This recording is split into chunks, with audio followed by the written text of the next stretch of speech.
Juan Bueno, Monteverde. en pocas palabras lo que ¿Qué opina Juan Monteverde? Vamos a empezar por otro lado. Juan Monteverde, que es... ¿cuántos votos, nene? Una buena campaña. Sí, y ya sé a quién le afanaste. Ya sé a quién le afanaste votos. Movimiento Giros. Pero debe tener una opinión con respecto a esto de... la corte. Está metido en los temas locales y provinciales, seguramente. Pero esto es... Pero levantá la mañana. A ver, nosotros sufrimos en carne propia la arbitrariedad de uno de los poderes menos democráticos de la democracia. Cuando nosotros llevamos la resistencia del tambo, la resistencia justamente... digamos, donde un grupo empresario se quedó en Nuevo Alberdi, se quedó con tierra sin poner un solo peso, con estafa y demás, y la justicia jamás escuchó ninguno de nuestros argumentos, y ciertos personajes se pasean por los pasillos de tribunal, y los jueces, sin dar nunca explicaciones, sin poner nunca la cara ante los propios afectados y ante la sociedad. Digo, acá, digamos, el poder político, incluso el poder mediático, y los periodistas tienen que dar la cara, tienen que rendir cuenta ante la sociedad.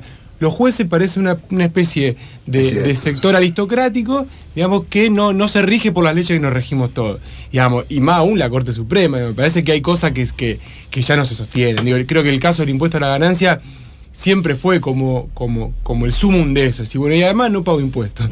Me parece que... ¿Querés que te diga más? Aparte no quiero pagar impuestos. Claro. Sí, ese es el agregado. Yo creo que es un símbolo, me parece, de un poder que desde los jueces de la Corte hasta cualquier juez de circuito, cualquier juez común. Es un resabio monárquico, porque no solamente el quedarse, porque si me quedo, o sea, es prácticamente estar ahí, y si los criticas es el equivalente, digamos, a que están ahí casi por derecho divino. No, pero además el argumento no se sostiene en su propio peso. Sin duda. Porque decir que tocan la intangibilidad y la inamovilidad del juez porque le tocan el salario o lo que ganan, también tendríamos que cubrirnos cada uno de los habitantes comunes de la ley que nos tocan la intangibilidad del salario, que es una cosa protegida por la ley. Para los periodistas, bueno. Claro, porque nosotros emitimos opinión y si a mí me rebaja el sueldo empiezo a hablar mal de... ¿Te das cuenta? Gracias. A lo que voy es ¿qué garpa la soja? Sí, siempre lo mío. El día que le saquemos un café, el periodista, es más fácil sacarle chispas a tomate que sacarle un café. El periodista Nanini tiene un campo en la zona núcleo apropiado, por supuesto, no es herencia familiar, apropiado. Sí, lo de Giros todo empezó en Nuevo Alberdi, allá con la inundación. Ahí empezó el movimiento. Unos años antes de la inundación. Nosotros cumplimos justo el 4 de abril, cumplimos 10 años que pasó. Con movimiento empezamos en el 2005 en Nuevo Alberdi. Bueno, después en otros barrios, después, digamos, cuando armamos el partido, se sumó también el movimiento 26 de junio, el movimiento donde militaban Jeremón y Patón, los compañeros asesinados en el triple crimen. Bueno, hay otro caso de jueces que fueron todo lo contrario, me parece una sentencia ejemplar de los jueces en ese caso. Sí, bueno, ahí estuvo todo el poder político encima, ¿no? Sí, creo que hubo una lucha de un movimiento que torció la historia de entrada y por esa movilización se movió el poder judicial también. Y el poder mediático, me da la impresión también, ¿no? Sí, o sea, primero la versión de los medios era el ajuste de cuentas. Así es. Y eso significaba que, listo, se enterraba el caso y caso resuelto, total, no le importa a nadie, se matan entre ellos, son culpables. Y estuvo la lucha del movimiento 26 de junio, donde de entrada salieron a desmentir esa versión oficial, y a partir de ahí, después de una lucha de 3 años, no solamente se pudo demostrar la inocencia de los compañeros y que las víctimas no eran victimarios, sino que además fue la primer condena por narcotráfico en la ciudad de Rosario, o sea, por banda vinculada al narcotráfico, con más de 30 años a cada uno de los partícipes. Me parece que fue un ejemplo de cómo debería funcionar la justicia. El tema cuál es, que no puede depender de que si los muertos están organizados o tienen un movimiento atrás, o un medio de comunicación decide darle una voz para que la justicia funcione. Debería funcionar siempre. Bueno, eso no pasa. ¿Y qué pasaba en Nuevo Alberdi? Porque Giro, yo leí un trabajo de ustedes que me sirvió tanto para entender las problemáticas de la Barcelona argentina por Rosario, ¿no? La vinculación, el tema, o sea, como hiciste la ramificación con el tema del narcotráfico, me pareció. Ahora, el tema de la especulación inmobiliaria en Nuevo Alberdi, ¿cómo fue? y si sigue siendo eso, en última instancia, una constante, porque mira, el otro día me acordaba tanto de ustedes, no solamente porque un oyente me retó, porque dije, llámenlo, y dice, a mí, la verdad, dice, no, en las paso, digo, no quiero llamar a nadie porque estoy un tanto aburrido con los discursos, y llama un oyente y dice, llámenlo a Monteverde, dice, que no tiene un discurso para nada aburrido.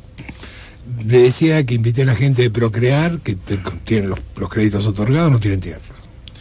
Es que el problema de la tierra, el principal problema de la de ciudad, la vivienda. en cuanto el problema es la tierra más que la vivienda. Sí. Digamos, eso lo sostenemos siempre, porque la cuestión es quién se queda con la tierra, que la poca tierra que le queda a Rosario, que queda tierra todavía, queda poco y está en pocas manos.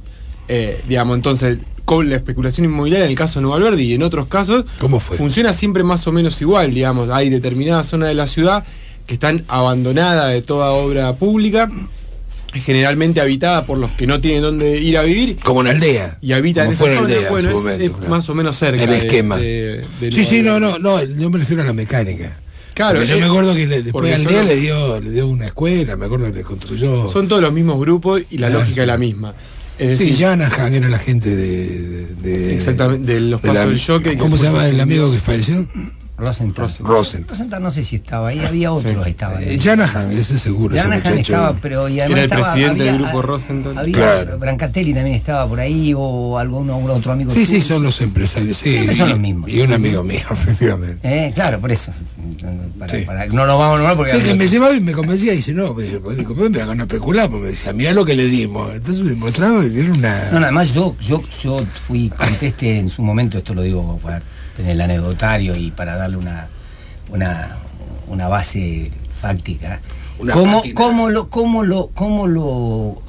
fueron de a poquito convenciendo? Les daban un terreno a otro lado, les daban para ladrillos, a lo que eran los usurpadores, o sea, que estaban en manera precaria, sí, y para no llegar al tema judicial. Exactamente. O sea, obvio. ¿no? Es que ¿por qué no quieren llegar al tema judicial? Primero porque es más lento y segundo porque no siempre podrían ganar. Porque, a ver, si usurpador es una cosa, otra cosa es gente que hace más de 20 años que está viviendo en ese lugar de forma pacífica e ininterrumpida y que, llegado el caso de un juicio de desalojo, esa persona tendría el derecho a defenderse, mostrar esos 20 años de posesión, y ahí hay una discusión jurídica y el Código Civil argentino defiende los derechos de los poseedores. Por ende, digamos, no basta simplemente decir, ¿quién tiene la escritura? Hay veces que puede tener la escritura, la posesión pero no tener es un hecho jurídico. Claro, digamos, y es fundamental en todo el derecho de propiedad en Argentina. Entonces, ¿por qué? Justamente, entonces, para no llegar a esa instancia judicial, iban con o aprietes o, digamos, pequeñas migajas, por ese lado, porque se ve que el convencimiento fue mayor. Sí, a uno le daban un lotecito. Bueno, en Nuevo Alberdi empezaban así después de la inundación, justamente, con el miedo de la gente de volver a inundarse, empezaban a presionar para que la gente se vaya. Algunas pocas familias se fueron y el resto, digamos, nos pudimos organizar y quedarnos. El único caso que llegó a juicio fue el caso del Tambo, que estaba en el medio de las 250 hectáreas y que los tipos con simplemente un comodato contame, falso. Pues desconozco cómo era lo del Tambo. Contame. El Tambo es que había en el medio de todo esto había un tambo. Hay 250 hectáreas que son la zona en zona conflicto y en negocio, disputa, claro. donde el privado compró en algunos casos, en otros casos se la apropió sin poner un solo peso, digamos, mediante distintas estafas judiciales se quedaban con la tierra y empezaron a vender. Digamos, una zona que era inundable, que era rural, que el municipio todavía no había decidido qué hacer con esa tierra, o mejor dicho, sí había decidido que sea zona de reserva rural, y estos tipos empezaron a vender. Entonces iban y le vendían a uno, le vendían a otro, y vendían espejitos de colores, cosas que no existen. O sea, te vendían metros cuadrados sueltos de un proyecto maravilloso, pero que nadie había discutido, nadie había aprobado, en este caso en el Consejo, como debería ser. Entonces empezaron a estafar un montón de gente, porque empezaron a vender algo que no existía, y al mismo tiempo en el territorio, y porque nosotros estábamos en territorio trabajando y veíamos cómo venían las familias a decir, me quieren expulsar de donde viví siempre. Digamos, ahora que se van a hacer las mejoras, que no nos vamos a inundar más. Ustedes hacían trabajo social. Claro, nosotros empezamos haciendo laburo territorial en el 2005. Como iban a empezar las obras para que no se inunde más Nuevo Alberdi, aquellos que lo vinieron padeciendo durante años, ahora eran expulsados, porque así funciona la especulación inmobiliaria. Los pedazos de ciudad que a nadie le importan y que el Estado no interviene, lo padecen los vecinos que cuando esa zona se revitaliza, son expulsados por la eso el lógica bajo del mercado. costo, claro. Entonces, esto de comprar barato para vender caro. ¿Y lo del Tambo cómo es? Y en esas 250 hectáreas había un tambo hace más de 40 años en ese lugar, y cuando estos tipos van, nosotros en 2010 sacamos a instancia nuestra, presentamos un proyecto en el Consejo para prohibir la construcción de barrios privados. En este intento de resistir estos desalojos, logramos eso. Al día siguiente de la aprobación de esa ordenanza en el Consejo, nos llama Oscar, que es el tambero, que tiene una topadora enfrente del tambo. Estuvimos varios días ahí. El día que nos fuimos, volvió la topadora y se llevó puesta la casa que estaba en el tambo, y llegamos para que no se lleve puesto el tambo, sin ninguna orden judicial. O sea, los tipos entran con topadora, un terreno donde hay gente, y se llevan todo puesto. Y esa es la lógica que fue en la aldea, fue en todos lados, hasta que llegó a Nuevo Alberdi y se encontró con un territorio organizado que le puso freno a esa lógica. Bueno, y a partir de ahí judicializaron el caso del tambo, y es que hoy tenemos el juicio con el desalojo en contra, suspendido por 5 años por una ley provincial, pero la batalla sigue, y todo el juicio y los jueces avalaron el desalojo en base simplemente a un comodato que un privado, Mario Jauregui, le hace firmar de forma engañada al tambero, de Cimar Sociedad Anónima, la empresa. Con un papel de un comodato. O sea, yo vengo hoy y te digo, mira, te entrego esta radio en comodato, yo no tengo que demostrar que soy dueño, te entrego, no me firmá acá. Bueno, con ese papel, solamente con ese papel, iniciaba el juicio de desalojo y el juicio de... ¿Pero cómo? El comodato, pero el que da el comodato supuestamente tiene algún tipo de... El simple hecho de que el tambero haya firmado eso, reconoce que no es un poseedor con ánimo de dueño, sino que es un tenedor precario. Entonces, de esa forma le rompe la posesión. Es una estafa estudiada. La aclaración jurídica es esta.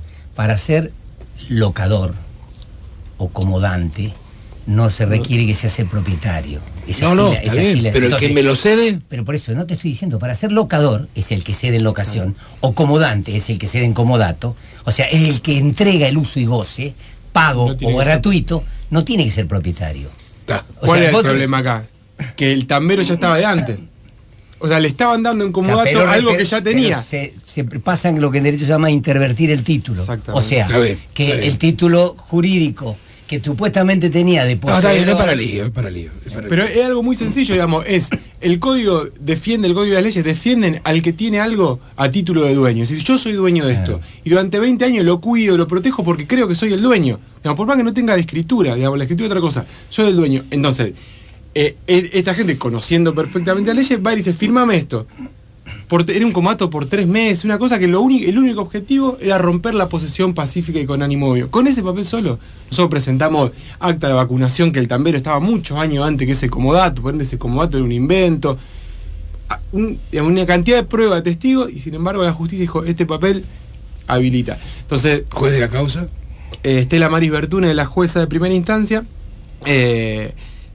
bueno, y a partir de toda una lucha, intentando siempre lograr la expropiación definitiva, porque nosotros entendemos que justamente el que se quede con ese pedazo de esas 7 hectáreas y media del tambo va a definir cuál es el perfil de esas 250 hectáreas. O se protege la gente que vive para mejorar la zona, para poner tierra para el procrear, para mi tierra mi casa, para distintos proyectos públicos, y pueden en esas 250 hectáreas vivir miles de familias, producir y demás, o otra vez se quedan los 4 o 5 de siempre, y se genera otro barrio exclusivo. Ya no barrio privado, porque no se puede más, pero otro barrio para poco. Esta instancia y esta lucha terminó con el tema de los barrios privados, por lo menos en lo que ustedes llevaron como proyecto, y creo que se aprobó, ¿verdad? Eso se aprobó y eso está vigente y ya no se construye más. Ese fue un hito también por parte de ustedes, más allá de cómo termine esta batalla que estás... Pero aparte vos sabés que es una lucha... Sí, porque además fue la primera ciudad en el mundo.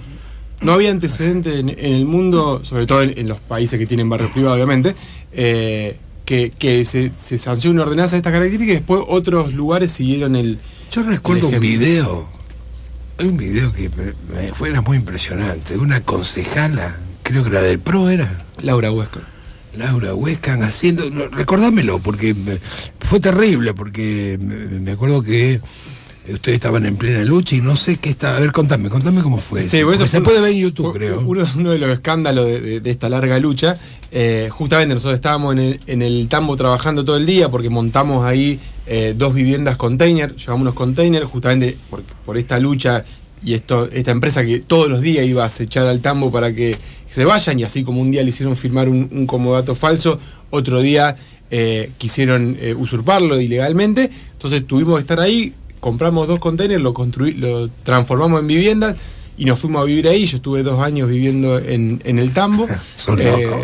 Es que había que ponerle el cuerpo, porque también esa es una diferencia. Me dijeron que había mucha noche ahí en el medio del tambo, hay muchos cabarets abiertos. Me dijeron que había cabaret y ese tipo de cosas. Con el frío que hemos pasado a las 9 ya había que estar adentro porque no se podía estar. ¿Y qué pasó? Bueno, y mientras estábamos construyendo una de estas viviendas ahí en el tambo, vemos a uno de la empresa, uno de los que iba a apretar a los vecinos, en un auto recorriendo la zona, aparentemente dando unas órdenes de desalojo media rara, que después al final no era, pero bueno, por eso nos alertan los vecinos. Estaba este empresario que iba a apretar por parte de la empresa, junto con la concejala Laura Huescam, a lo cual nosotros lo empezamos a seguir para filmarlo y preguntarle qué estaban haciendo, si la concejala sabía con quién estaba recorriendo el barrio. Un papelón que fue. Y no solamente no explicó, sino que nos empezó a agredir, digamos. Sí, lo recuerdo, que se bajó del auto y ustedes que me están filmando, que me están siguiendo. Como insultar. Se supone que no estaba asesorando al empresario la concejala. Entonces, ese video... ¿Está todavía la concejala esa o no? Es mandato cumplido. Ya no está más. Mandato cumplido. Pero vienen otros peores. Sí, hay de todo. Pero bueno, a ver, eso que mostraba en definitiva, digamos que justamente, digamos, como en un territorio donde ya era a esa altura, eso fue en el 2010, a esa altura ya se conocía, digamos, no, 2011, perdón. Sí, 2011, ya era conocido el caso, digamos, ya habíamos ido infinidad de veces con los vecinos al consejo y justamente veníamos denunciando los apretes, la situación que estaban viendo los vecinos, y venir a pasearse con los mismos empresarios apretadores, la verdad que era una vergüenza. Bueno, a partir de ahí se armó un escándalo. Eso nosotros ya veníamos investigando previamente los vínculos del municipio con la empresa privada, una investigación que hicimos y aprovechamos ese momento para denunciarlo. Entonces se armó como un escándalo bastante más grande. Justamente mostrábamos con pruebas, digamos, nosotros nos hicimos pasar como por compradores de esta empresa. Entonces la empresa nos iba mandando por mail, bueno, son estos lotes, a los ocupas ya lo estamos corriendo, con la municipalidad está todo avanzado. Claro. O sea, nos pasamos... Bueno, supuesto inversor, claro. Exactamente, nos hicimos pasar por inversores para mostrar cómo era este mecanismo y que había una empresa que estaba vendiendo cosas que no existen, y esta empresa sostenía que había tenido reuniones ya y gestiones avanzadas con la municipalidad cuando eso no existía. Pero eso no hay ninguno, ¿no? A ver, no solo esto de las gestiones, sino que había funcionarios municipales que trabajaban a la mañana en la municipalidad y a la tarde en la empresa esta. Pero fueron haciendo las exonerados. obras. Nunca dieron explicaciones. Pasa en esta ciudad, digamos... ¿Cómo no? ¿Quién? Perdón. Estamos hablando de un gobierno que no tiene caso de corrupción. El tema de nosotros lo denunciamos en el consejo. Socialismo no tiene corrupción. Salió 2 veces en el diario La Capital, en Canal 5, Canal 3. Fue un gran escándalo. El municipio salió a explicar que no había ninguna incompatibilidad con las funciones de los funcionarios, y ahí quedó. Y nada, nosotros en las causas judiciales mostramos todas esas cosas, mostramos cuáles son los vínculos, que había estafas y delitos penales en el medio. Los empleados trabajaban a la mañana en la municipalidad y a la tarde trabajaban con esta gente.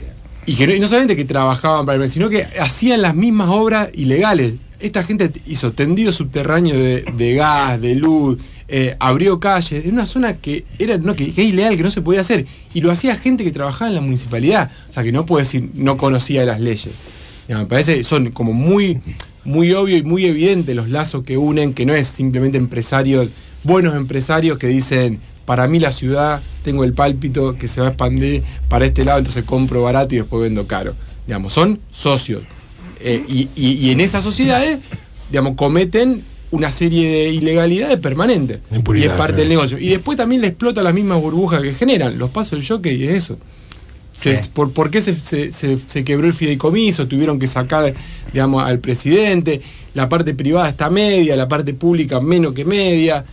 Y ese proyecto, digamos, hoy ya no creo, pero digamos, hasta hace 2 años, hasta que se vaya Lifchit, Mirta Levin, que era la secretaria de Planeamiento, mostraban ese proyecto, que lo leían con el nombre público, que un era ejemplo, el Parque Habitacional Ludueña, como el ejemplo del progresismo en América Latina en términos de urbanización, y cómo a la inversión privada el Estado le quitaba para beneficio público determinadas cosas. Ustedes son muy duros con Lifchit específicamente, y lo eran, recuerdo en ese trabajo que hablaba de la Barcelona, digamos, como el hacedor de un marketing muy especial, dejando de lado, y casi diría, casi haciéndolo responsable por no tener atendimientos en función de lo social, de la problemática de venida al narcotráfico. Ustedes lo vinculaban muy directamente. ¿Seguís pensando eso? Sí, a ver, no solo una cuestión de marketing y no atender determinadas cosas, sino que hay un modelo perverso donde el que planifica la ciudad es el sector privado y donde la gestión pública se apoya en determinados sectores privados que no son cualquiera, digo, son los sectores más concentrados de la economía, la Fundación Libertad, digo, son esos actores económicos, y en base a eso planifica el desarrollo de la ciudad. Y dame un ejemplo aparte de estos que estás nombrando, dame un ejemplo.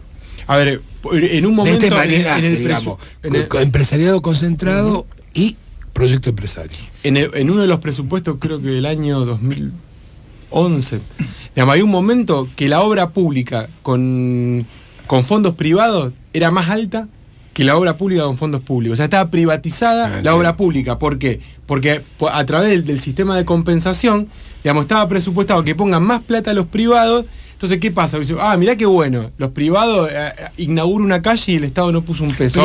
Pero cuando Juan, listo y se va, deja una dependencia estructural de estos actores económicos. Entonces, suponete que mañana nosotros somos intendentes, o sea, y tenemos un presupuesto que está privatizado, entonces dependen los baches de la ciudad de Petrobras en un momento, hay un acuerdo ahí. Digo, entonces, vos decís, se nota que dependen los privados porque los baches de la ciudad florecen por todos lados.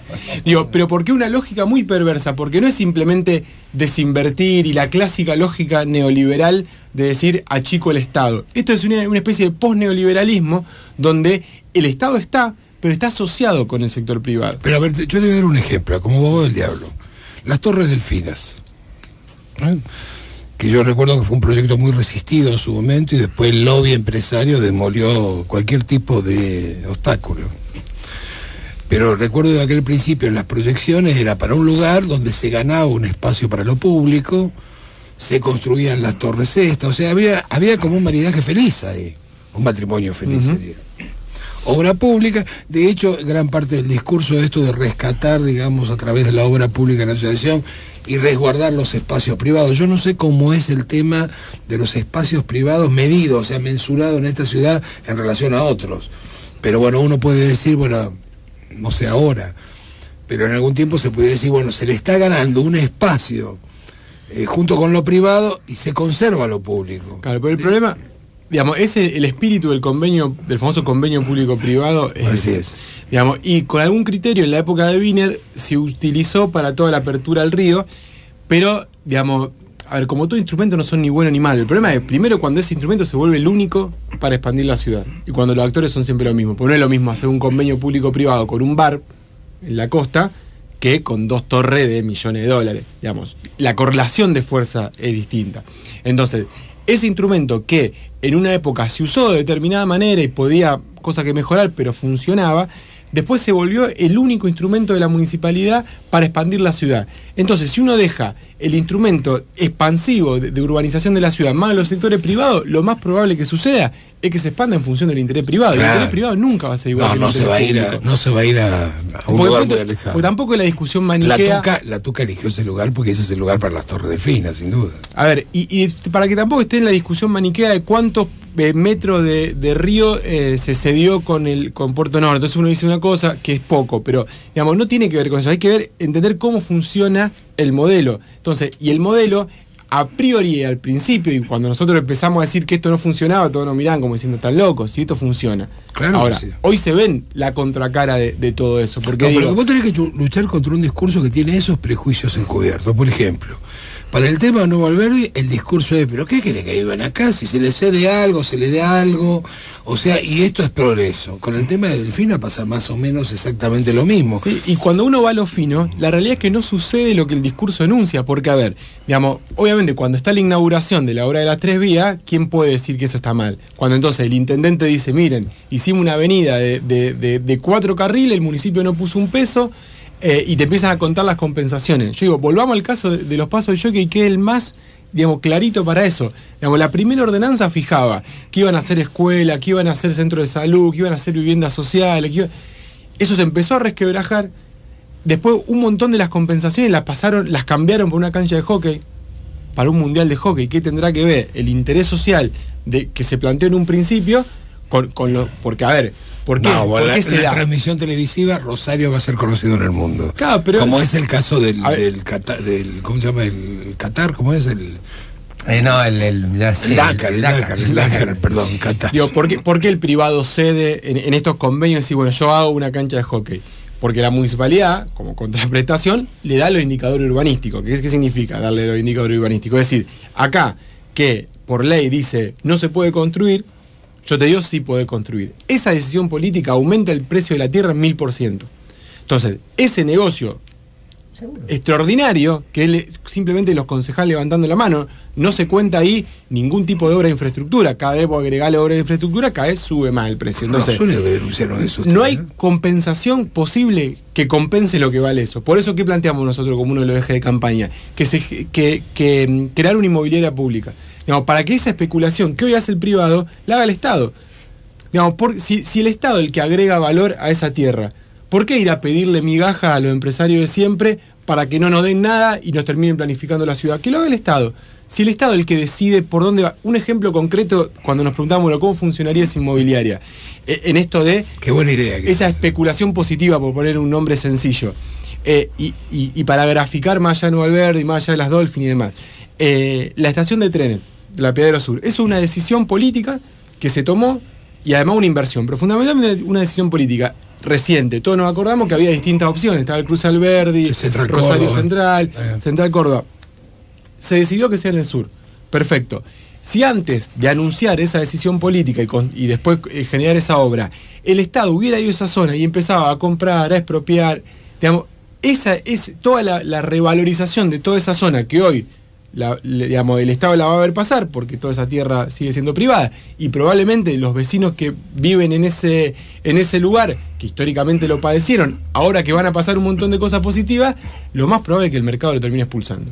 De una u otra manera, alguno resistirá más, ganará una monedita más, pero lamentablemente se van a terminar al lado ahí del embarcadero, los nuevos 2 edificios que se hicieron con el terrenito finito del medio, se ve que el tipo resiste, lo quiere vender cada vez más precio. Bueno, vamos a hacer una pequeña pausa. Estamos con, obviamente, Juan Monteverde, Movimiento Giros, muy contentos realmente. ¿Cantidad de votos? 25.100. ¿El anterior cuánto sacaron? ¿13.000? 18.600, las generales.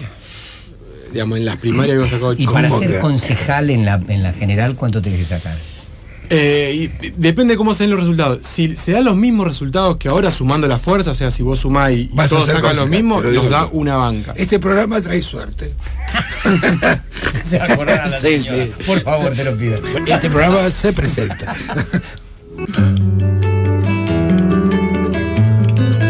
De 18:30 a 20 horas hay un programa de radio. Qué bonito, qué curioso, qué bonito.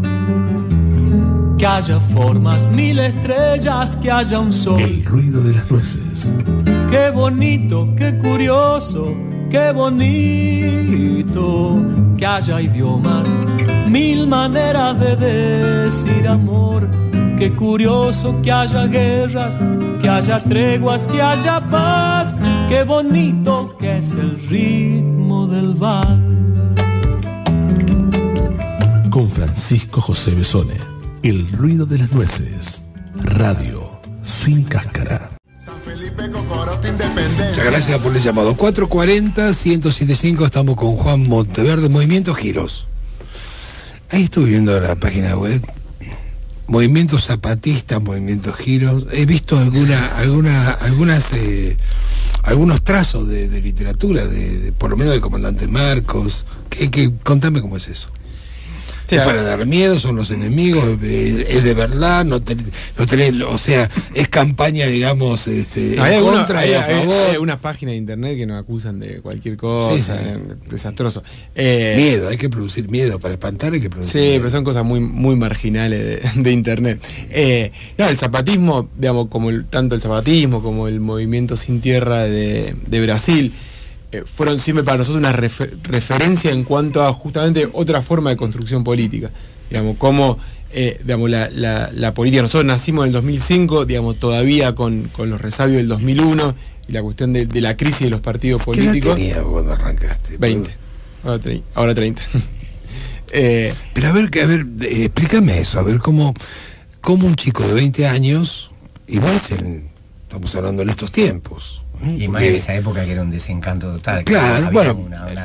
Sí, recién empezaba creo que el 2001 para nuestra generación, digamos, fue un quiebre, digamos, justamente en esto, siempre la política, a uno que le gustaba la política, pero veía quiénes eran los representantes, digo, los presidentes que tuvimos, las Cortes Supremas que tuvimos, digo, los periodistas, bueno, pero era mucho la de su momento. Pues se me acordás que te había preguntado de los periodistas. Digo, esa política era, digamos, demasiado alejado a lo que uno entendía por política, y por eso el 2001, si bien yo tenía 15, 16 años, el 2001, digamos, fue como un quiebre simbólico importante, y el 2001 representó empezar a buscar otra forma de construcción. Bueno, los partidos políticos tradicionales no nos representan, o sea, no vemos que en las elecciones, digamos, se pueda definir alguna cosa, son siempre más o menos los mismos. Empecemos a buscar nuevas formas de construcción política. Ya en el 2005 ya había arrancado el kirchnerismo, igualmente para nosotros no nos representaban los espacios tradicionales, y dijimos, bueno, no nos quedemos simplemente en la charla de café entre amigos a decir, no nos gusta nada y qué sé yo, sino, bueno, si no nos representa ningún espacio, creemos un espacio propio. Bueno, ya a esa altura ya era más que un pelotón, me supongo. A esa altura que vos decís, no nos representa a nadie, no estás hablando solo. Tenés varios amigos devenidos seguramente de diferentes movimientos y con ansia de ser interpretados. La particularidad es que los que formamos Giro en su momento, los 6 primeros que arrancamos, los 6 primeros que arrancamos y después todos los que se sumaron, teníamos la particularidad de no tener ninguna otra experiencia militante. O sea, nosotros no venimos ni de la universidad, ni de ningún otro partido. ¿Y en qué fuente ideológica abrevaron esos 6? Bueno, ahí lo que arrancamos era más con las referencias sociales, el MST, el zapatismo, digamos, una cuestión más ideológica de izquierda, digamos, la forma de entender el mundo, el materialismo histórico, pero si no nos sentíamos representados los partidos tradicionales, menos la izquierda tradicional. Son medio zurditos. Te lo digo yo, que estos son medio zurditos. No sabía que iba a decir eso. Pero nuestra crítica a la izquierda tradicional justamente venía de un momento del 2001, de efervescencia política, de participación de un montón de sectores, y la izquierda tradicional fue parte de haber arruinado las asambleas barriales, de haber arruinado determinados movimientos. O sea, el momento de mayor participación social, la izquierda tradicional hizo los desastres a los que nos tiene acostumbrados. ¿Y en el 2008 entonces, dónde te posicionaste? Porque el 2008, digo, conflicto agromediático. Digo, porque es interesante ver, porque ha sido un clivaje para mucha gente eso. Claro, sí, así como para algunos fue el 2001, otro el 2003, otro el 2008, digamos, a nosotros nos agarró muy en la construcción territorial y muy enfocado en el territorio, y viendo también cómo hacíamos nosotros con los debates, obviamente que lo discutimos, digamos, y demás, pero cómo hacíamos, siempre decimos que Giro no chamulla, decíamos en su momento. O sea, si algo nos dijimos, no vamos a hacer un movimiento. El eslogan me encanta. Pues no vamos a hacer un movimiento para empezar a sacar documentos sobre la guerra de Irak, cosas que discutíamos y que son parte, pero nosotros siempre dijimos, digamos, tengamos posicionamientos públicos y demás cuando podamos tener incidencia sobre esa realidad que nosotros estamos hablando, porque si no somos comentaristas, y nosotros para ser comentaristas hubiéramos sido periodistas. Digamos, entonces, si nosotros somos actores políticos, parte de nuestra credibilidad, si se quiere, es de opinar cuando tenemos capacidad de incidencia en esa realidad. Por eso hicimos un partido local, digamos, para empezar a avanzar, digamos, en lo que realmente tenemos capacidad y fuerza política para transformar. Eso no quiere decir que uno esté desprendido de todos esos procesos. Sí, no estuvimos en la polarización que sí vivieron los que estaban militando fuertemente en el kirchnerismo, pero sí creo que para nosotros políticamente vimos y ya visualizamos en ese momento que a partir del 2008 empezó lo mejor del kirchnerismo. A diferencia de lo que plantean, digamos, otros sectores cuando dicen, bueno, todo lo mejor estuvo con Néstor al principio, qué sé yo, que quizá era la parte más normal, si se quiere, por más de quiebre fundamental que hubo. No está mal, Además, si Néstor Hoyos viviera y podía ser candidato a presidente, eso no se diría. Pero las mejores medidas del kirchnerismo, ley de medio, confrontación directa con grupo económico, vino después de ese conflicto. Para nosotros eso fue un quiebre digamos, importantísimo, sobre todo para empezar a valorar más cosas que por ahí no valorábamos tanto del kirchnerismo. Me parece que hubo un cambio, y siempre manteniendo nuestra autonomía, que para nosotros eso también es fundamental. Para nosotros, para aportar a un proceso político general que para nosotros se da en el continente, digamos, no es necesario ponerse la camiseta y formar parte orgánica de los mismos. Para nosotros, sin irnos de la ciudad, sí. Sin irnos de la ciudad, porque ya creo. ¿Qué otra idea tienen sobre, además de esta idea madre que tuvieron ustedes de las tierras públicas, de los barrios cerrados y todo lo demás? ¿Qué idea tienen sobre el tránsito? ¿Qué idea tienen sobre esto de construir cocheras, por ejemplo? ¿Qué idea tienen sobre eso? Porque sí, los temas son los temas del transporte público. Los temas de agenda que nos vamos a encontrar también en el Consejo cuando entremos. Ahí creo que hay dos cosas. Primero, este programa trae suerte. Si vas a ser concejal tenés que tener todo eso. Claro. Pues, che, tenés que buscar la grabación de la señora Mirta Legrand y ponerle. Entonces, este programa trae suerte. Claro, pero digo, en esos temas que son los temas de agenda del Consejo, creo que hay dos cosas que nosotros vamos a aportar claramente. Una es el enfoque de estos temas. Digamos, me parece que hay una forma de discutir hacia adentro de determinadas instituciones, una de ellas el Consejo, que no va más. Hay una discusión muy de micromundo, donde siempre se discute lo mismo, donde pareciera, no sé cuántos ciudadanos realmente, más allá de lo que estamos en la política, el periodismo, sabe lo que discute el Consejo, el posicionamiento de cada uno y hasta la trascendencia de determinados temas. Hay muchos que ven al Consejo, digamos, como una cuestión, digamos, que poco tiene que ver con grandes debates, de grandes posicionamiento ideológico y práctica. Entonces, parece que hay que revalorizar los temas, y muchas de esas cuestiones tienen que ver con el enfoque de los temas. Yo tengo 30 años y desde que escucho, el Consejo discute exactamente lo mismo, siempre. Digamos, se discute el transporte cuando hay que aumentar el precio y las discusiones son siempre iguales. Cuando se discute el tránsito se discute siempre lo mismo.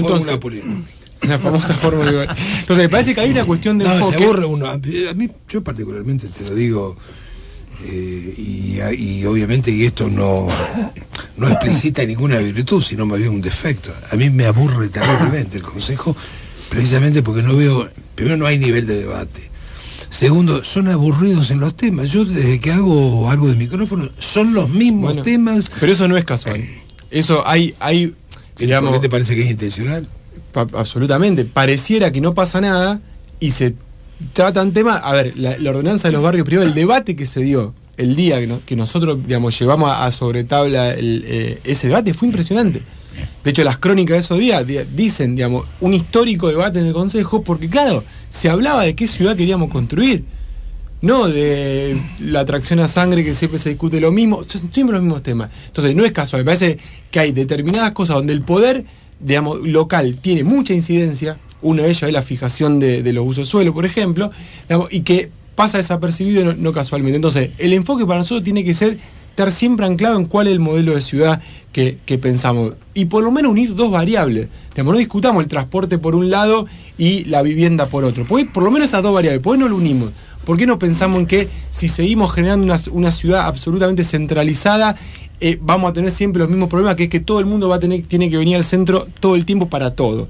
Entonces, y además, como la ciudad es cada vez más elitista, el precio de la tierra por la especulación es más caro, la gente se tiene que vivir a las afueras de Rosario. Digamos, hoy el Procrear, cualquiera de clase media que pueda acceder a un pibe joven al Procrear, todos los que conozco son todos en Funes, en Roldán, claro, sí, y cada vez más lejos. Entonces, el transporte y la vivienda son dos variables centrales, o sea, de dónde viví y a dónde trabajar como primer punto, dónde estudiar. Entonces, para nosotros hay que empezar... O sea, por cada tema, tratar de integrarlo. Porque si no vamos a discutir... Vamos a plantear una cosa diferente. O sea, en el tema del tránsito hay que darle alguna solución. Bueno, pero a ver, pero entonces ahí es redondeo. Entonces, digamos, tenemos que empezar a pensar en generar nuevas centralidades en la ciudad. Y como lo hacemos con, por ejemplo, una inmobiliaria pública, porque si no decimos, bueno, generemos nueva centralidad, ¿y quién la va a generar? ¿El mercado va a ir a poner en la zona oeste un cine, supongamos, por decir algo? El mercado no lo va a hacer. Esto es un tema difícil, a ver, alquileres. Bueno, justamente, nosotros ¿qué planteamos con la inmobiliaria pública? Que tenga dos grandes ámbitos de actuación. Una, que ya la hablamos, el Estado como urbanizador. Y la otra, que se ponga a regular, si bien los alquileres se regulan por una ley nacional, que empiece a generar una competencia a algo que está monopolizado por el sector privado. Es increíble, digamos, que una cuestión tan básica como el derecho a la vivienda esté monopólicamente en manos privadas. salvo el Estado, cuando construye para, digamos, la famosa vivienda social, que construye siempre de mala calidad, alejado y demás. Y algo, digamos, es increíble que haya un consenso social sobre que determinados servicios deben ser públicos, qué sé yo, que las empresas tienen que ser del Estado, que los trenes tienen que ser del Estado, que los aviones tienen que ser del Estado. Eso es ahora. Bueno, pero hay un consenso social y siempre hubo sectores que plantean eso. Y la vivienda privada, o sea, el lugar donde nos vamos a dormir, digamos, es solamente... va a correr una caterva de abogados y la Constitución Nacional y el Código Civil. Y un discurso, pero no pueden correr a todo. A ver, tampoco estamos planteando Cuba. Francia. Pero... Francia tiene modelos de vivienda pública que son tremendos. Y Francia, yo no veo. El modelo de vivienda pública está bien. Lo que es difícil impactar en el mercado privado de la propiedad privada. Pero Francia tiene. Es que nosotros que. O sea, no vamos a plantear salir de la propiedad privada. Francia, que lo escuchábamos el otro día, creo que era en tu casa. Que nos decía un amigo que conoce el punto y conoce. Europa tiene una tasa de sacrificio enorme hecha por su cantidad de generaciones que construyeron cosas. De hecho, no es un faltante la vivienda en Europa. Al contrario, sobra en Europa vivienda. O sea, más allá de que inclusive debe haber personas que tienen más de una vivienda. Pero él hablaba en esas infinitas generaciones, estamos hablando de miles de años, que tributó en términos de construcción a Europa en general.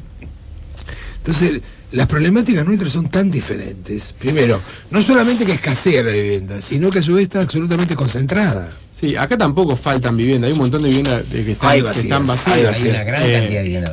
No tengo un censo de eso, vos sabés que siempre hay dificultad para eso. Sí, es muy difícil. Hay uno que simplemente dicen que hay la misma cantidad de vivienda alquiler que déficit de habitación. Pero a ver, uno puede suponer 20.000 viviendas. 20.000 viviendas me parece una exageración. Yo escuché. A mí un sector del Frente para la Victoria, sí, que luego se retiró de la competencia, sí, tenía gente conocida ahí, sí, que me llegó a decir que había alrededor de 5 a 10.000 departamentos. Yo, pues, ¿sabes que me hace acordar esto?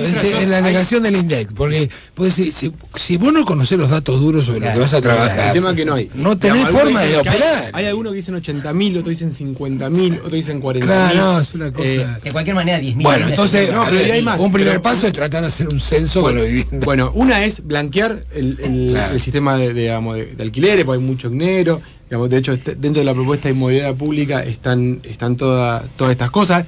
Poner una sobretasa para los inmuebles vacíos, para que o darle un incentivo. O dar incentivo a las viviendas que muchas veces, por herencia y demás, están deterioradas. Es un trabajo de campo arduo lo que estás proponiendo, porque hay que constatarla. Bueno, pero no es tan difícil poner vivienda vacía, haciendo convenio con la EPE, con agua y con gas.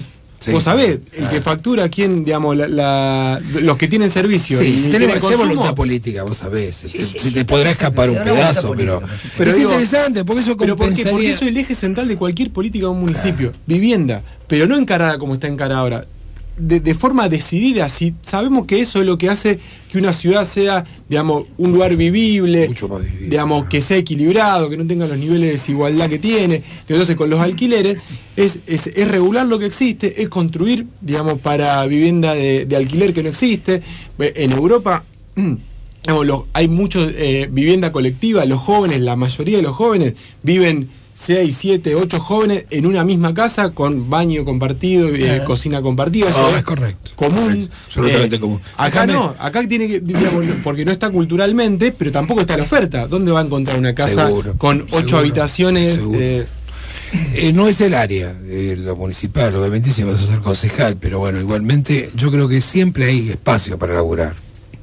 Uno habla de inseguridad, o habla de seguridad, bueno, el marco puede llegar a ser provincial, jurisdicciones provinciales, pero hay algo para hacer en términos locales. En el término trabajo, también hay algo para hacer en términos municipales. Yo recuerdo algunas ideas, solo somos muy amigos del ingeniero Enrique Martínez, que fue titular del INTI, y bueno, Enrique lo saco toda la semana, normalmente sale con nosotros, y recuerdo en la instancia de las elecciones anteriores, por ejemplo, solucionar el problema de las cloacas.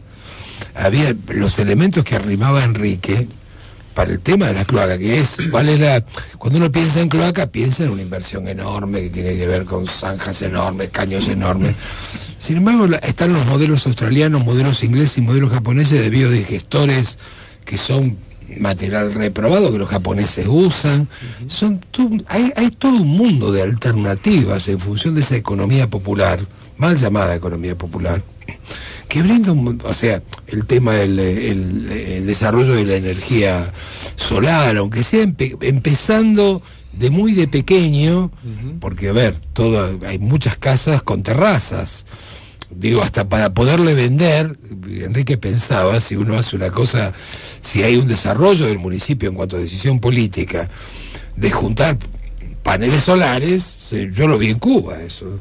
Vos subís desde el Hotel Revolución Habana, vos ves todas las terrazas con paneles solares. Y lo que sobra, el sobrante, se mete en la red. Hay mil cosas para hacer en realidad que parecerían cosas que normalmente, digamos, uno la mira, hay una mirada peyorativa muchas veces de tipo de cosas. Sí, como que son cosas menores. En el tema de la producción familiar, por ejemplo, de huertas orgánicas, en el desarrollo, porque acá sobra. Lo que se podría hacer en cuanto a combinar esos productos teniendo comodatos en supermercados, infinidad de ideas, hay infinidad de ideas. Ahora, no hay a nadie que se le pelee una idea, o sea, porque bueno, en última instancia, parecería que las problemáticas son, y para discutir, el boleto del colectivo, el boleto de la inseguridad, como hace para vender más cámaras. Sí, hay policía municipal, y quién va a ser el jefe de la policía. ¿Qué tenés pensado en relación a eso? Seguridad por un lado, que le corresponde a la provincia, pero bueno, y en el tema de economía o producción popular, desempleo. Primero que nosotros, si bien claramente, digamos, hay competencia que uno no puede pasar por arriba, pero nosotros creemos que hay mucho de voluntad política y que hay que terminar un poco con la jurisdiccionalización. Es decir, no, como a mí no me compete esto, a priori, no, nada. Entonces me parece que ahí, con la cuestión de la seguridad, nosotros presentamos un proyecto el año pasado en base a lo que fue toda la experiencia del triple crimen que hablábamos antes, porque también, a ver, muchas de nuestros proyectos y nuestras miradas son innovadoras o están buenas porque están basadas en una experiencia concreta, ¿no? Pues somos brillantes y nos dimos cuenta de lo que... No, en el laburo de campo. No es así, digamos, el laburo de campo. No somos vivir, hicieron trabajo del campo. Digamos, tuvimos determinada experiencia que nos permitieron ver la cosa de otro lado y pensarle una vuelta distinta. Tendrá algo pensado en el reciclado, seguramente. Y tenemos incluso, de todo también tenemos como experiencia. Y en esto, para abordar la cuestión de la seguridad y lo que fue ese caso que hablábamos antes, la justicia funcionó como debería, los medios de comunicación acompañaron, las víctimas tuvieron una contención. Para eso, en base a eso y en base a experiencia mundial, nosotros presentamos la idea de la ley de víctimas, que nuestra idea es presentarla, digamos, como ley provincial y como ordenanza municipal. ¿Qué es esto? Digamos, esto ya se hizo en Colombia y se hizo en México, donde el problema del narcotráfico y la violencia explotó en otras dimensiones que no son la de acá, pero justamente para abordarlo de manera preventiva, para no llegar a esa situación. Digamos, hoy en México, cuando se sanciona esta ley, se planteaba que era una ley que venía a atender a las víctimas de la violencia criminal, pero también a las víctimas, digamos, de las mismas estrategias de seguridad que trajeron más violencia de la que pretendía resolver. Entonces eso es fundamental, digamos, porque no vaya a ser cosa que lo que se empieza a proponer como solución termine generando mayores problemas. Digamos, el enfoque que hizo México sobre, Colombia y México, digamos, de la guerra contra el narcotráfico y el paradigma de la guerra contra el narcotráfico trajo muchísima más violencia de la que había antes. Digo, y problemas geopolíticos con Estados Unidos, digo, una cantidad de cosas. No se actualiza la ley de tremendo. Digamos, entonces la ley de víctimas en esos lugares se planteó justamente para atender ese tendal que había dejado y nosotros ¿qué pensamos acá? Hoy la víctima en el peor momento de su vida, digamos, cuando los familiares de las víctimas que tienen su hijo muerto por distintos temas, se encuentra con una desprotección absoluta, digamos, con las caras más cerradas del Estado, con el Poder Judicial y con la policía, que no contienen absolutamente a nadie, y tienen que salir en ese momento de su vida a exigir justicia. Nosotros, cuando presentamos la ley con Eduardo Trasante, que es el pastor padre de Jeremías Trasante, y de Jairo, que es el otro hijo que matan después, decía, el único derecho que tenemos las víctimas en Rosario es hacer una foto con la cara de nuestro hijo y salir a pedir justicia. Bueno, la ley de víctimas, ¿qué genera? Por un lado, una cantidad de derechos que hoy no tienen las víctimas. Cuando digo derecho es desde un resarcimiento hasta poder tener acceso real a la justicia, poder tener, digamos, muchos pierden el trabajo en el camino por depresión, por tener que pierden el trabajo, que puedan tener trabajo, si vivían en malas condiciones, que puedan vivir en mejores condiciones, toda una cantidad de cosas que el Estado, ¿cuál es el concepto? El Estado es responsable por eso que pasó, por ende el Estado se tiene que hacer cargo. Entonces digo, una cantidad de derechos que hoy las víctimas no tienen para contenerlo, y cómo funciona eso en términos preventivos. Por un lado, porque el Estado se hace cargo. O sea, no pueden mirar para otro lado. No, entonces, digamos, tiene las víctimas ahí, las tiene que contener y les tiene que generar derechos. Y después, porque para nosotros una cuestión fundamental es generar ámbitos institucionales, legislativos y ejecutivos donde nos podamos juntar distintas formas de ver este problema, tanto desde el Poder Judicial, que hablábamos antes, que tiene que estar presente en el debate. Digamos, no puede ser que siempre los jueces hablan a través de su sentencia, y me parece son una cuestión fundamental. Tiene que haber un ámbito institucional donde estén obligados a hablar sobre estos temas, donde estén los movimientos sociales para empezar a decir, bueno, ¿cuáles son los paradigmas de seguridad que se están trabajando? ¿Cuál es el plan de la provincia? Justamente para no caer en esos planes, digamos, que nos quieren vender de afuera, que terminan generando más problemas. Y debatir, digamos, el paradigma de droga en Argentina, empezar a debatirlo de verdad, empezar a debatir las cajas negras que tiene la policía, digamos, porque si no cualquiera viene y vende espejitos de colores. Te va a hacer falta más que debate para eso, ¿no? Porque, a ver, vamos a suponer que no va a ocurrir la normalidad, la excepcionalidad que ha ocurrido, que ha sido nombrar un jefe de policía que tiene una muy directa vinculación con el narcotráfico. Vamos a suponer que la cabeza está limpia y que la lucha es habitual, digamos, y que tiene que ver obviamente con otros elementos que se mueven autónomamente. Es que ahí está, yo no creo en el que dice, digamos, yo voy a controlar mejor a la policía. ¿Por qué? Bueno. O va a pactar con... Digo, para mí, si a la policía no se le sacan las cajas negras, no se va a resolver. Bueno, pero ¿cómo? Y bueno, entonces... El problema es cómo. Y bueno, ahí debatamos el paradigma de drogas, debatamos la cuestión de la prostitución, digamos, y empecemos a generar medidas para sacarle a la policía su principal fuente de autonomía, que son los recursos. Déjame darte un ejemplo que creo que te vas a topar, son las cosas que uno puede llegar a escuchar para aquellos que transitaron mandos políticos reales. Porque algunos miraban para otro lado porque el asunto da miedo. Vos querés controlar la caja de la policía y le sacás el negocio que vos sabés que están haciendo, de algunos de los negocios, el tema de la prostitución. Es muy probable que esa gente que tenga un ingreso reaccione en consecuencia. Y las reacciones en este caso de la policía pueden ser acciones típicamente mafiosas, desde plantarle a algún funcionario un raviol de cocaína, amenazas, gente pesada. Seguramente, ¿no? Y creo que tenemos que hablar en estos términos porque este es el... Sí, porque eso es lo que hay atrás. Vos en la militancia tuya vos has conocido este rostro de la policía sin ningún tipo de duda. Habrá buenos elementos, pero que son malos pueden llegar a ser muy malos. Precisamente cuando se afectan cajas, y esto no solamente de la policía, también pasaba, salvando la distancia, cuando se le toca la caja a algún empresario que no quiero que se le toque. En este caso vos padeciste a los empresarios de los barrios privados. O sea, va a tener reacción, esto no es eso. Vos decís, debatamos el paradigma. ¿Qué hacemos? ¿Legalizamos la droga? La despenalizamos, permitimos no solamente la marihuana sino la cocaína. Son ámbitos, por otra parte, jurisdicciones diferenciales. Poco podés hacer, no se puede hacer mucho. El tema es que uno, obviamente nadie dice que es fácil, y menos este tema. A ver, si hablamos de narcotráfico, hablamos de policía, nadie dice que... Por eso desconfiamos de los que dicen yo lo voy a hacer y lo que falta es decisión política, por más que haya errores, falte... Pero digo, no es un tema sencillo. Si uno quiere ir a fondo, sí o sí tiene que terminar discutiendo estas cosas, pero para avanzar en una estrategia, porque lo que ve uno es que no hay una estrategia, digamos, decir, bueno, vamos por acá y de última fracasamos, bueno, o la hay en términos más perversos, claro, digamos. Pero uno no ve decir, bueno, vamos por acá y nos enfrentamos y de última preparamos a la sociedad para esa batalla. Eso no se ve, nadie plantea hacer una estrategia suicida, digamos, y que la ciudad explote. Digo, pero no, lo que no se ve... No, porque eso es una zona liberada es más que suficiente. Claro, y que no se ve 4 medidas que vayan en una misma dirección de distinta índole. Una policial, una social, una urbana, una económica. por lo menos 4 medidas que vayan en una misma. Yo te doy un dato con el cual, como dice Francisco, también puede chocar.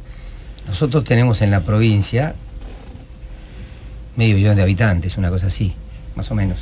En la provincia de Santa Fe. 3 millones. 3 millones. Tenemos 20.000 policías. En estados de sociedades, ponele más avanzadas, en una ciudad de 8 millones de habitantes hay 40.000 policías. Entonces, esto también es un problema. El ejército. O sea que con la cantidad, lo único que haces es fortalecer la institución que vos justamente. O sea, lo que decía Francisco. Es muy difícil controlar. Es muy difícil el tema. Pues se han kilosado. Pensá en la bonaerense, que ahora Scioli acaba de. Con un éxito infernal, yo estuve en la costa este año, le comentaba a Víctor, cada 200 metros tenía un policía. Y entonces los turistas estábamos todos chochos, pues imaginar, podía andar, dejar la puerta abierta del auto, no había, cada 200 metros un policía. A ver, digamos, insisto en esto, es un tema muy complejo y nosotros decimos, cuando decimos debatir, justamente no es para quedarse debatiendo los grandes temas. El tema es que si no lo debatimos a fondo, digamos, van a seguir pasando los años, y cuando decimos lo de la ley de víctimas, lo de Colombia y lo de México, es porque la situación, digamos, que vivieron esos países es tremenda. Bueno, pero digamos, eso ya responde, vos sabés, eso tiene que ver con una Comando Sur. Sí, hay una cuestión geográfica y política distinta. Participación del ejército, lo que trajo aparejado este tendal ahí, cerca de... No quiero equivocarme, pero estábamos hablando de más de 100.000 muertos en México. O sea, esto que piden a gritos algunos, yo me acuerdo a Dualde, decía, las Fuerzas Armadas deben hacerse cargo de por eso digo que lo que trajo en México, y sin embargo acá había gente, ante la desesperación, porque ¿cómo funciona esto? O sea, tenés la expansión de la onda mediática provocando toda la zozobra, la angustia, los canales de televisión, tenés todo que es su mercadería, no es que lo hacen a propósito, es la mercancía típica que vende, porque a ver, cuando vos te sentás... lo hacen a propósito. Bueno, y algunos lo pasan muchas veces, es verdad, sí, es verdad. Que yo siempre cuento la anécdota de mi hijo, que estábamos viviendo juntos. Entonces prendíamos televisión a la mañana, él prendía el televisor para despertarse, la puerta de un policía. Y a la noche, que íbamos a un lugar a cenar, el televisor, otro mataron, no, era el mismo caso que se repetía. La sensación, obviamente en este caso la percepción, era, pero claro, porque era Crónica TV, o no sé si era Canal 13, pero repetía la muerte del policía 40 veces, parecían 40 Pero por eso policías. decíamos, digamos, cuando yo arrancaba contando de que México dice, digamos, es por la violencia criminal, las víctimas de la violencia criminal, pero víctimas de la estrategia de seguridad que genera más violencia. Entonces, si nosotros vamos por el camino de más policía, más policía, ejército, digo, lo que sea, ¿no? Bueno, no sé, Massa tiene una cierta inclinación, por lo menos no lo dice explícitamente, pero por lo que escuchaban algunos candidatos da miedo eso. Pero bueno. Pero creo que, digamos, como atando un par de cosas, digo, me parece que lo que se ve en la mayoría de los temas, digamos, sin decir que es fácil, ni mucho menos, pero que no hay 3 o 4 acciones distintas, de distintas esferas, que tiendan a un mismo objetivo. Está bien. Entonces me parece que eso es fundamental y hace falta, nos parece a nosotros, mirada nueva. Y siempre diciendo esto, digamos, no es que la cosa sea sencilla, de hecho desconfiamos de todo el que dice que es sencillo y que yo lo voy a hacer. Mentira.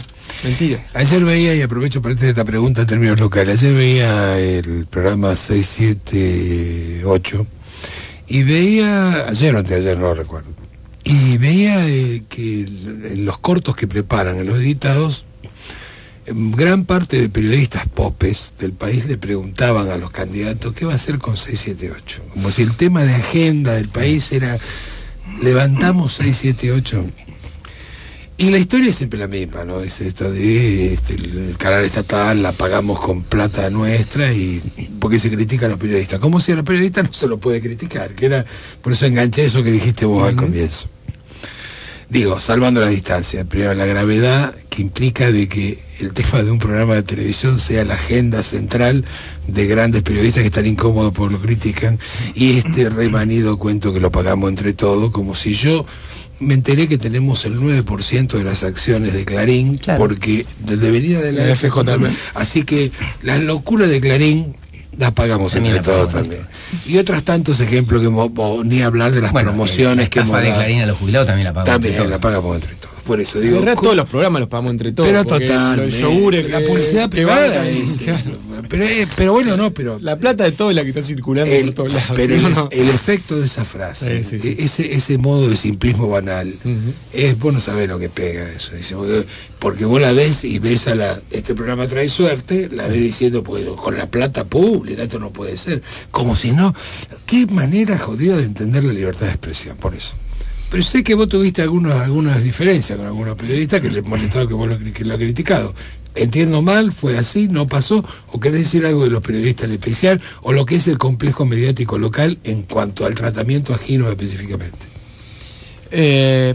No, a ver, digamos, no sé, algún hecho puntual, no recuerdo con un periodista. No, yo tampoco. Si no lo recordás, ya está. Pero está bien. la segunda parte de la pregunta. O sea. Pero así me acordás si no. No, pues sé que hay de todo. Creí que habías tenido un problema, pero no dije nada. Que si lo aclaro, fácil, no. Si aclaro en barro acá. No, sí. Si aclaro en barro.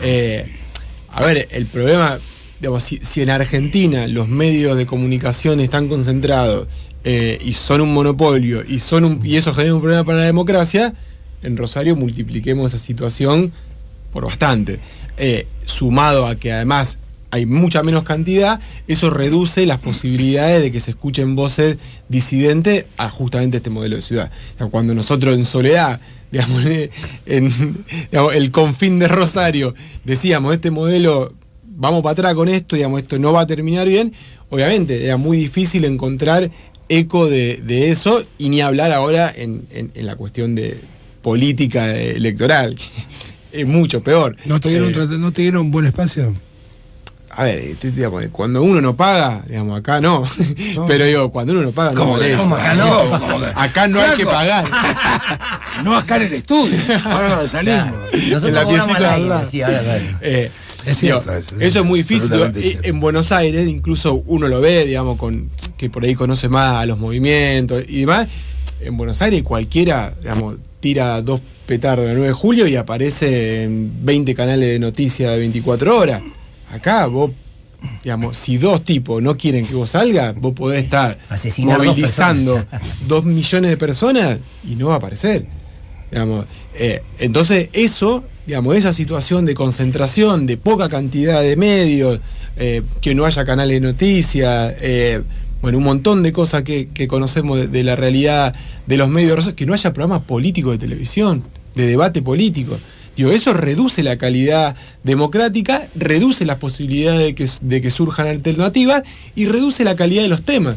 El Consejo debate lo que debate porque ¿quién lo está presionando para que lo mire de otra manera? Nadie. La gente no se entera porque a través del diario no se va a enterar nunca cuáles son los debates, porque tampoco todo el mundo lee el diario. Entonces, un montón de cosas. Y nosotros además, por el esquema centralista que tiene Argentina, nosotros tenemos que estar viendo cómo 2 porteños chocan un 144 en Buenos Aires, una farmacia, y tenemos que estar viendo eso todos los rosarinos, santafesinos, de Formosa. Eso es suspensión de la ley de medio por medio. Pues si la ley de medios hubiera estado se supone, ahora, claro, se supone. O sea, haríamos una ucronía, no escaparíamos de la ucronía, pero obviamente podemos imaginar un poquito más abierto. Un escenario un poco diferente. Si vos tenés 260 canales en cadena nacional que te pasan, que en Salguero y Libertador chocaron 4 colectivos y lo ve, es como dije una vez que mi empleado estábamos viendo en el campo así, dice, y estamos viendo que robaron acá, dijo, no se puede vivir más, cuánta inseguridad. En un pueblo donde hacía 100 años que no se me robaba una gallina. Pero él sentía la inseguridad como propia. Esa es parte de la percepción, claro. Yo creo que eso no solamente una cuestión o sea, los medios lo reflejan, pero bueno, Argentina en sí, digamos, tiene un país muy centralista. Pero volviendo a los medios locales, bueno, todo eso hace que el esquema sea mucho más complicado. Y de hecho hay que mirar los resultados, y invito a cualquiera que tenga ganas, los resultados electorales de Buenos Aires. Sí. Cargo a legislador y a jefe de gobierno, de personajes que están todo el tiempo en televisión y no pasaron las PASO. Claro. Que los tenemos, todo el país lo está viendo en Intratable. Bueno, pero puede ser que eso es un Tumini, Lubertino, y se me olvidó el voto, pues son un montón. Y juntaron 1000 votos en Capital Federal, que tiene el padrón de Santa Popular, ¿cómo es? Claudio Lozano, que aparte de un tipo. Sí. Bueno, pero ahí también se da un fenómeno por demás interesante, porque Esto Son muchos que, pescando del mismo estanque, me parece.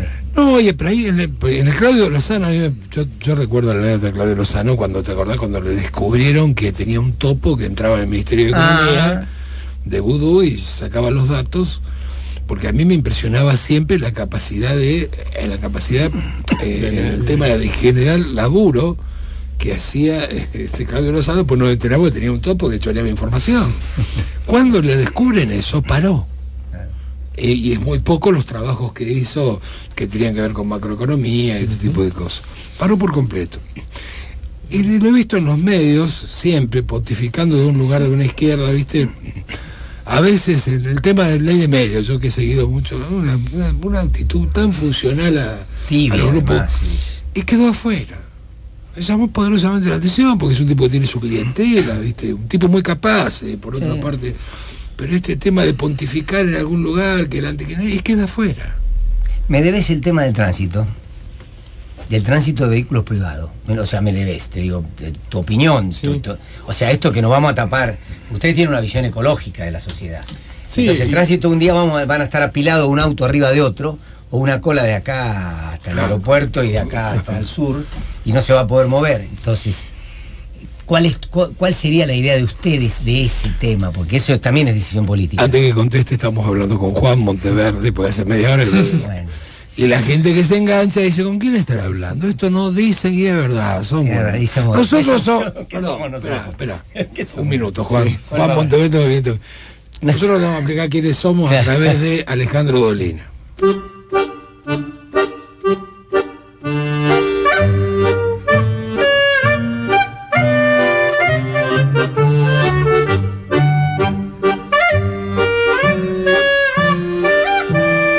La mayoría de nosotros que somos conductores radiales provenimos de las pizzerías donde hacíamos chistes ante los amigos y ahora estamos aquí sin ninguna clase de preparación previa.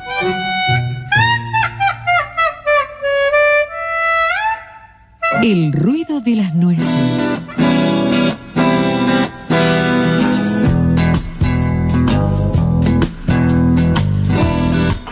Hola, ¿qué tal? Buenas noches.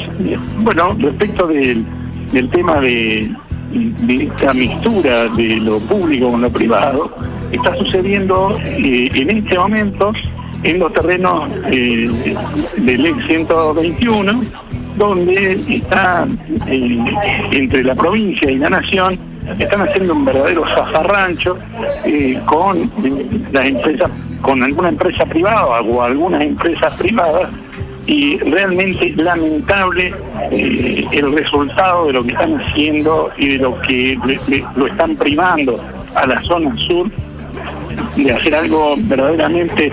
Inclusive están quitándole, que se están quejando los chicos que hacen equinoterapia, entre otras cosas. Bueno, nada más, chao, buenas noches.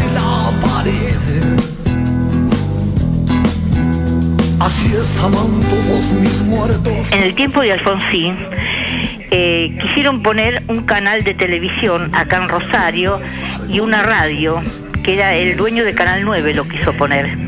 Los primeros que se opusieron fue los de LT2, y el señor Lotuf, el dueño de esta radio, que anda para la miércoles esta radio, él y todos los demás estaban juntando firmas en el centro para que no trajeran otro canal y otra radio, que eso le daba trabajo a los demás.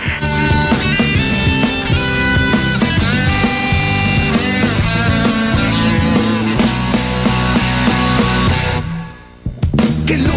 440-1075. Si querés pasar, pasalo. Siempre dice la gente. Esta es una prueba de la libertad que uno goza. Falta la pizza. Sí, bueno, estamos hablando con Juan Monteverde, que en las PASO ha tenido, ¿cuántos votos? 25.100, 5,4. Reiteramos, para concejal, ¿cuánto necesitas? Más si se da igual. Si se da igual, entramos. Si no, 30.000. Igual nuestro objetivo es duplicar la cantidad de votos en las generales. Hay que poder, digamos, meter 2 compañeros en el consejo.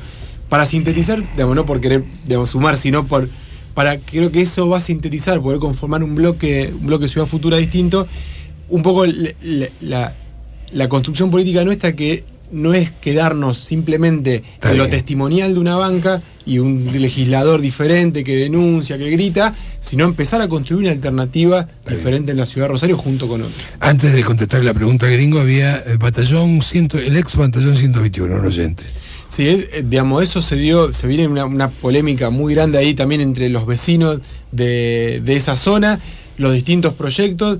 Se hizo un concurso que después no se le dio demasiado. Ahí para nosotros algo fundamental, una de nuestras propuestas ahí, para ese caso, es que en Rosario empieza a haber plebiscito, que empieza a haber consultas populares sobre qué queremos con determinada zona de la ciudad. No solamente de los vecinos que tienen su interés particular, sino de toda la ciudad. Bueno, ¿qué queremos hacer con ese pedazo? ¿Qué queremos? Digo, que se empieza a discutir, porque si no pasa esto, lo discuten 10 concejales que no tienen mucha idea sobre el tema y termina saliendo siempre cosas contra la voluntad. ¿Qué hacemos con los autos? ¿Qué hacemos con los autos?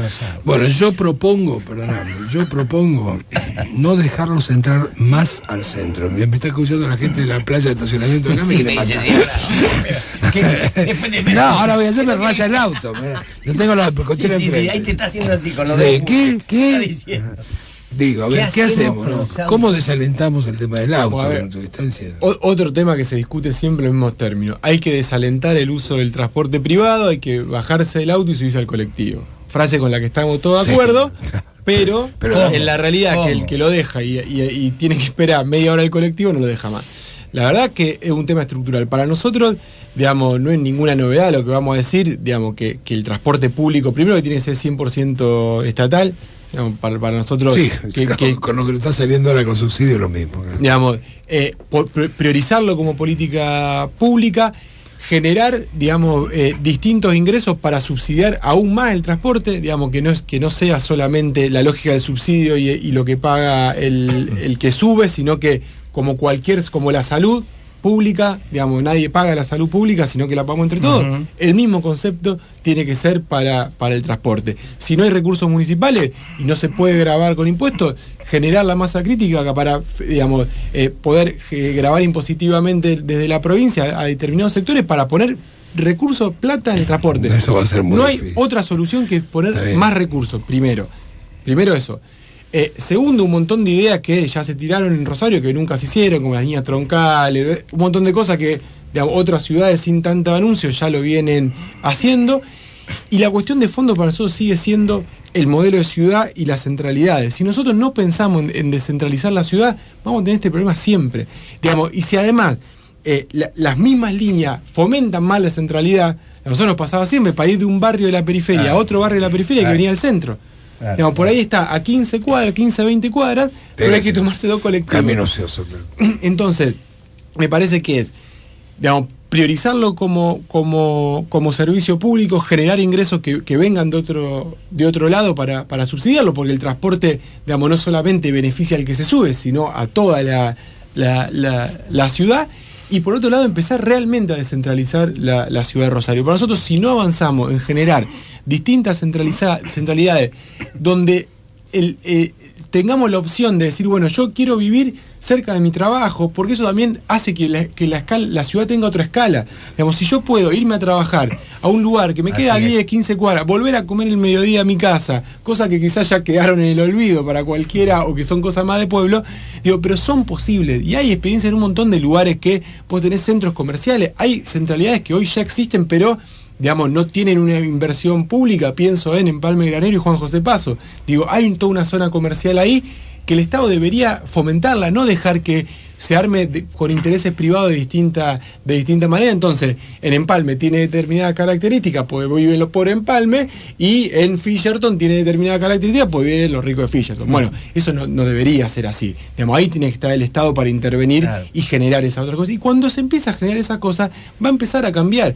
Porque va a haber gente que no va a necesitar venir tanto al centro de la ciudad. La descentralización administrativa con los distritos es un buen primer paso. Sí. Digamos, sigamos avanzando en esa lógica, pero en descentralización real, de economía, de cultura, de deporte. Y ahí todo va a empezar a cambiar y y eso también va a implicar menores tasas de inseguridad, porque empezar a distribuir. Me parece que eso es clave. Ahora, eso no es de un día para el otro, y es concatenar más de una acción al mismo tiempo. Entonces me parece, si estamos de acuerdo todos en que en esa ciudad queremos vivir, no en una ciudad cada vez más grande, más llena de edificios, el centro cada vez más colapsado, y ahora antes los problemas de agua estaban en los barrios, ahora también está en el centro porque no hay presión en ningún lado. Digo, ¿vamos a cada vez más eso o empezamos a apostar un modelo distinto? Me parece que es el desafío. 30 años. Juan Monteverde, la gente del muy futuro. bien, claro, ponele, yo la gente del futuro.